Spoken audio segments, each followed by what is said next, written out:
कि जो पार हो जाते हैं होली खेलते वक्त कोई सी भी अश्लीलता ना, यानी ऐसे जैसे सहयोग में हम स्त्री पुरुष होली नहीं खेलते, पुरुष पुरुषों के साथ, औरतें औरतों के साथ। सहयोग में भाभी देवर में हो सकता है, उसका भी एक नियम है। आप जानते हैं कि जो औरतें बड़ी हैं वो अपने से छोटों के साथ खेल सकती हैं, और जो बड़े हैं, अगर बड़े पुरुष हो तो उनके साथ स्त्री अगर छोटी हो तो वो होली नहीं खेल सकती, ना किसी भी तरह का व्यवहार पर्दा होता है। उससे उलट अगर स्त्री बड़ी हो तो उसके साथ में पुरुष का व्यवहार जो है खुला होता है, ये अपने आप मानी जाता है। इसलिए भाभी देवर में होली होती है, लेकिन जेठ और दुल्हन में नहीं होती। जेठ से पर्दा होता है, और ये कायदा आपको आश्चर्य होगा सारे हिंदुस्तान में है, और वो अपने आप ही चलता है, हम लोगों के अंदर अंतर्हित है, हमारे संस्कारों में बैठा है। क्योंकि अपने उल्टा काम होता नहीं अधिकतर, कि भाई जैसे इंग्लैंड में आप देख लीजिए कि 80 साल की गुड़िया है वो 18 साल के लड़के से शादी करेगी। 80 साल की, उनको कोई हर्जा नहीं, अपने आप कोई सोच भी नहीं सकती है भगवान ये कैसे, मैंने ये अपनी बुद्धि नहीं है इस चीज से। तो इधर ये तो सब चीजें होती नहीं है, हमारे संस्कारों की वजह से जो हमारे अंदर बिल्कुल नींद अंदर बैठे हुए हैं जिसकी कोई हक नहीं, उसकी वजह से हम बचे हुए हैं। भाई 80 साल की कोई भी स्त्री हो तो माँ हो ही गई, उसको तो माँ मानना ही हुआ, माँ क्या हुई, नानी हो गई। तो उनसे ऐसे दिमाग में, किसी भी बेवकूफ के भी दिमाग में ऐसी बात नहीं आती, कितने भी पतित आदमी के भी दिमाग में ऐसी बातें नहीं आती, और इतनी बुढ़िया औरत के भी दिमाग में ऐसी बातें कभी आएंगी। तो हमारे जो संस्कार हैं, भारतीय संस्कार हैं, इन्हीं की वजह से हम लोग धीरे धीरे पूरी तरह से परिपक्वता में आते हैं। वो लोग परिपक्व नहीं होते, उनकी उम्र हमेशा गधे 25 में ही रहती है, उससे ऊपर नहीं उठता। हम लोग परिपक्व हो जाते क्योंकि हमारे अंदर के संस्कार ऐसे कि जो बांध लेते हैं हमको पूरी तरह से। जैसे कि एक पेड़ है, वो कायदे से अगर बढ़े तो परिपक्व हो जाएगा, और अगर हवा में लटके तो परिपक्व नहीं हो सकता। वो बुढ़े भी होते जाते तो भी उनमें बचकानापन जाता ही नहीं है। और जो हिंदुस्तानियों का संबंध भी वेस्टर्न लोगों से आता है, उससे आता, वो भी कुछ वैसे ही हो जाते। मैंने देखा उनकी भी बुढ़ा औरतें, बड़ी बड़ी लड़कियां होंगी, वो भी वही बेवकूफ़ी की बातें करेंगी जो कि लड़कियां बात करें। उनकी भी समझ में, सूझबूझ में परिपक्वता नहीं है।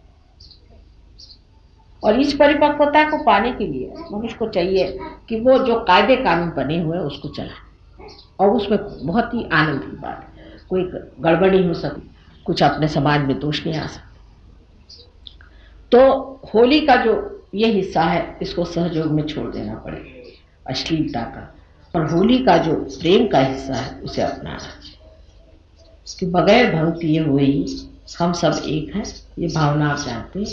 इस वक्त विशेष रूप से गले मिलना चाहिए क्योंकि कृष्ण का सारा कार्य प्रेम का था, प्रेम को पूरी तरह से लूटने के लिए, क्योंकि उन्होंने कहा ये सब परमात्मा की प्रेम की लीला है, इसमें सीरियसनेस नहीं है।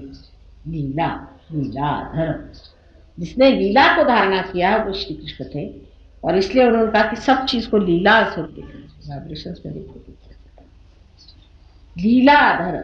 और ये लीलाधर की जो लीला है उसमें अश्लीलता कहीं नहीं आती। और हमारी जो संस्कृति सीधी सरल बैठी हुई है, इन लोग की उल्टी खोपड़ी। जैसे औरतें जो हैं वो बदन खोल के घूमेंगी, और मर्द अगर हो और एक आध औरत आ जाए तो फौरन वो अपने कोट के बटन लगाएंगे। हमने कहा भी मर्दों के कोट के बटन की क्या जरूरत है, औरतों को कायदे से पल लेना चाहिए। पर इनकी सभी संस्कृति उल्टी पुल्टी बैठी हुई है, और वो कुछ बैठी गई है, वो जमेगी, और धीरे धीरे सहयोग में आने से वो लोग जम रहे हैं। और अब आप लोगों की जो संस्कृति उसको आप कृपया न छोड़ें। सहयोग के लिए बहुत महान चीज है कि आप हिंदुस्तानी भी हैं और आपके पास संस्कृति की बड़ी सारी एक धरोहर वस्तु है, उसको आप पकड़ के उसी चीज पे जमे और उसी पे आप परिपक्वता पाए। लेकिन इसका बिल्कुल मतलब नहीं कि आप ढूढ़ाचार्य बनिए या किसी तरह से आप बहुत सीरियस आए। प्रसन्न चित्त, आपकी माँ जब हंसती तो आप देखा है कभी कभी तो 7 मंजिल की हंसी आती है हमको। सब लोग हैरान होते हैं कि गुरु लोग तो कभी मुस्कुराते भी नहीं है, माँ जो है हंसती रहती है और उनके मुंह पे मुस्कुराहट तो कभी जाती है। मैं तो 1 मिनट से ज्यादा सीरियस नहीं हो सकती, जब सीरियस भी होती तब भी नाटक रहता है।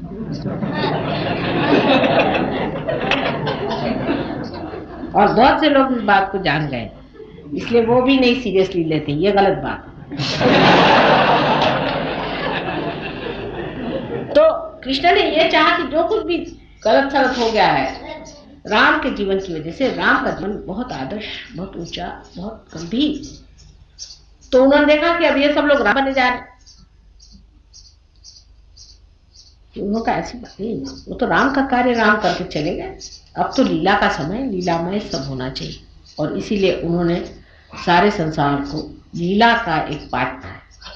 और लीला का कभी भी अर्थ अश्लीलता या अपने मर्यादाओं से गिरना, अपनी परंपराओं से उतरना, या अपनी जो प्राचीन धारणाएं बहुत सुंदर अभी तक बनी हुई उनको छोड़ना, ये नहीं। हाँ, रूढ़ी आदि जो गंदी चीजें उनको छोड़ देना चाहिए, लेकिन जो पवित्रता की भावनाएं आपस की रिश्तेदारी की है उसको पूरी तरह से सहयोग में हम लोग मानते हैं और उसको निभाना चाहिए। भाई बहन के रिश्ते, अब कल हमारे भाई साहब आए थे, बस देखा उन्होंने कि हमारे बहन का, उनके आंखों से आंसू बहे जा रहे हैं। मैं देख रही थी कि बार बार वो आंसू पूछ रहे, वो कुछ और महसूस नहीं कर रहे। सो ये जो पवित्रता की भावनाएं है, प्रेम की भावनाएं, इसमें आदमी को चाहिए कि सहयोग की दृष्टि से विचार, हर एक सहयोग की दृष्टि से, कि सहयोग की दृष्टि से जो शोभायमान वो होना, तो माधुर्य को लेते हुए शोभायमान करना चाहिए। कोई सा भी बिहेवियर जो कि अशोभनीय है, छोटी छोटी बातों पे बात करना, छोटी छोटी बातों में उलझना, बेकार में आपस में झगड़े करना, किसी भी चीज की मांग करते रहना, हमको ये चाहिए वो चाहिए, या कोई भी तरह की इस तरह की बातें करना, ओछा ओछा। और ऐसे लोग सहयोग नहीं, एक बड़प्पन लेकर के, उदारता लेकर के अपने को चाहिए। सो आज की तो असल में पूजा जो है वो बिल्कुल, मैं थोड़ी सी पूजा करना चाहती हूँ। तो विशेष इतने हैं कि कोई पूजा की विशेष आवश्यकता नहीं, और मंत्र मंत्र कहने की भी आवश्यकता नहीं। मंत्र भी गांधीर्य में डाल देता है मुझको, पता नहीं क्यों। तो आज प्रसन्न चित्त होकर के बस 2 ही 3 मंत्रों में हम आज का खत्म करेंगे। लेकिन इतना मैं कहूंगी कि होली को दिवाली बनानी पड़े, और दिवाली को होगी तब सहयोग का इंटीग्रेशन पूरा होगा। दिवाली भी प्रसन्न चित्त होकर के करनी चाहिए। और दिवाली में भी लोग इतना रुपया खर्च करते हैं कि दिवाली के बाद दिवालिया होकर के यानी इसी से शब्द दिवालिया निकला है। क्या आप मान सकते हैं कि दिवाली से शब्द दिवालिया निकला, जिसने दिवाली मना ली वो दिवालिया हो गए? ये तो दिवालिया शब्द कैसे निकला, यही बताइए। कुछ कुछ बड़े सुंदर शब्द हैं, उसमें से एक दिवालिया शब्द, कि दिवाली मनाई आपने, ठीक है, अब आप दिवालिया हो जाइए। सो हम लोगों को दिवालिया नहीं, कोई ऐसी चीज नहीं करनी चाहिए जो कि मर्यादा से बाहर है। दिवालिया नहीं होना, जितना आपने बूते का है उतना करिए, उससे आगे आप परमात्मा पर छोड़िए। दिवालियापन करने की जरूरत नहीं। और होली में दीवानगी करने की जरूरत नहीं। कोई सा भी कार्य ऐसा नहीं करना चाहिए जो इनडिसेंट हो, जिसमें डिकोरम नहीं हो, जिसमें कोई भी सभ्यता में न्यूनता, सभ्य तरीके से काम करो। छोटी छोटी चीज में आपके अंदाज आ जाएगा किसकी मर्यादा। जैसे अब कल आर्टिस्ट लोग बजा रहे थे, उस वक्त किसी को उठना नहीं चाहिए, किसी भी आर्ट का मान करना है। आपको बहुत बार देखा होगा कि जब कोई आर्टिस्ट बजा तो मैं खुद जमीन पर बैठी, क्योंकि आप भी सीखे। मान पान किसका करना चाहिए, सहयोगियों को बहुत आना चाहिए, क्योंकि प्रोटोकॉल।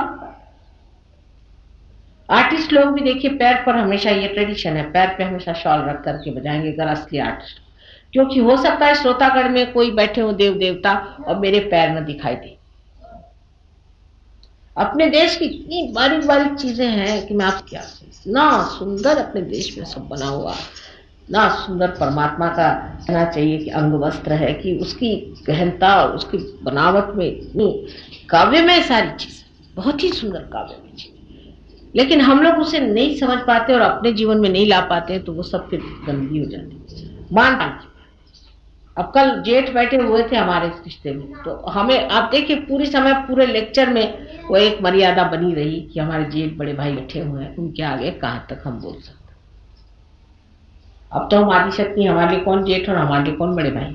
लेकिन जब इस रिश्ते में बैठे हुए उसका मान पान पूरी तरह से रखना, हर रिश्ते का मान पान रखना। आप कुछ भी हो जाओ, सहयोगी भी हो गए तो भी आप मान पान को लेके जाए, ये नहीं कि उसको आप तोड़ दें। और इस तरह से जब आप करेंगे धीरे धीरे आपकी समझ में आ जाएगा कि इसमें बड़ा ही माधुर्य है और बहुत ही मीठी चीजें हैं। तो आज के होली के दिन सिर्फ होलिका दहन का एक मंत्र आप अगर कहें कि होलिका मर्दिनी, ये मंत्र से आप लोग ये लोग मेरा पैर धोएंगे। और बच्चों को गणेश की तो स्तुति होनी ही चाहिए, इसलिए गणेश की स्तुति करते हुए बच्चे पैर धो ले और फिर 3 मंत्रों से मेरे पैर धो ले, और कोई खास चीज करने की जरूरत नहीं। और भी धोने होने को और भी लाए क्या सामान? अच्छा ठीक है, तो दूसरे इसे मंत्रों से आप वो धो लीजिए होलिका के से, तो और कोई ज्यादा करने की जरूरत नहीं, क्योंकि फिर वो सीरियसनेस आ जाती है। क्योंकि कृष्ण ने सब पूजाएं बंद करा करके और सिर्फ होली का रुका, बस छोड़ो पूजा बंद, कंप्लीट पूजा पूरी बंद कर। और उसी तरह से आज हम लोगों को कृष्ण को याद करते हुए सब पूजाएं बंद कर देनी चाहिए और सिर्फ यही करना चाहिए कि आज उल्लास और आह्लाद का दिन है, सब अपने होली मिलो, क्योंकि आज होली आई है और होली का ही आनंद उठाना है। और इसकी दिवाली बनाने का मतलब जो मैंने आपको बताया कि इसकी जो सुचारू रूप से सभ्यता को लेते हुए अत्यंत कलात्मक ऐसी सुंदर रचना नई तरह की होली की हमें करने की है, और इसीलिए होली को दिवाली बनाना है और दिवाली को होली बनाना है। आप सबको मेरा अनंत आशीर्वाद।